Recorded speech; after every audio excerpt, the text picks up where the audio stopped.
L'EHPAD des Noisetiers, c'est le premier EHPAD connecté de France. C'est un EHPAD qui comprend 90 chambres qui vont être entièrement connectées, dans lesquelles on va pouvoir adapter l'environnement aux besoins du résident. Le Centre d'expertise nationale des technologies pour l'information et la communication, qui est le CENTIC, est intervenu en assistance à la maîtrise d'ouvrage. Et il a co-construit avec les industriels et les professionnels cette solution-là pour avoir un seul environnement au service des professionnels et des résidents.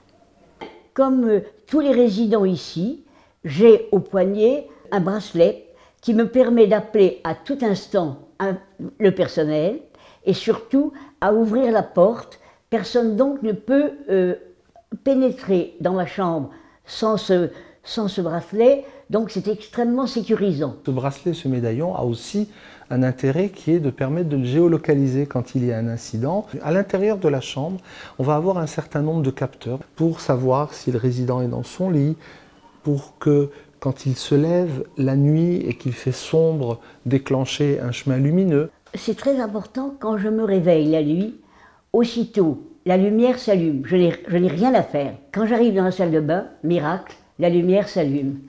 Le résident, lui, dispose d'un certain nombre d'interfaces pour faire ses commandes à partir du lit. Là, nous avons le scénario couché. C'est ce qui va permettre au résident, en une seule impulsion sur ce bouton, de configurer la chambre pour la mettre en mode couché, fermer les volets, éteindre les lumières et ne garder que cette liseuse-là qu'il va pouvoir éteindre aussi manuellement. Tout est fait pour notre confort. La Mutualité française Anjou-Mayenne, qui gère l'EHPAD des Noisetiers depuis 2012, a profité de l'opportunité d'un déménagement lié à une reconstruction pour réunir sur le même lieu l'EHPAD, le centre maternel et la microcrèche. Il a été souhaité un EHPAD connecté pour permettre aux résidents de maintenir le plus longtemps possible leur autonomie et aux salariés d'améliorer leurs conditions de travail.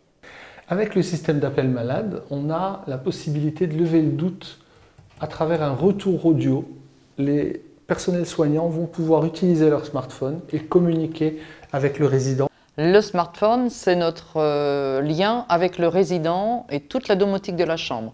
Il me permet de rassurer le résident et de voir exactement ce qui se passe dans la chambre du résident. Nous avons à disposition une tablette qui nous permet de communiquer entre agents de soins, aides-soignantes, infirmières, cadres de santé pour connaître le suivi d'une alimentation d'un résident, de son traitement et de sa prise en charge globale.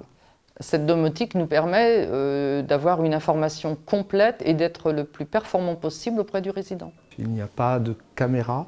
Les informations qu'on va capter sont des informations qui vont nous permettre de mesurer l'activité du résident, mais qui vont être exploitées simplement pour accompagner une meilleure qualité de vie. Aujourd'hui, on a un établissement qui est bienveillant, qui est évolutif, puisqu'on va pouvoir aussi, grâce à l'apport de nouvelles technologies, évoluer et apporter du confort supplémentaire. Par exemple, mettre en place simplement de la téléconsultation dans la chambre, c'est l'intérêt du numérique et c'est l'intérêt d'un environnement connecté. Si j'étais seule à la maison, jamais je n'aurais tous ces avantages.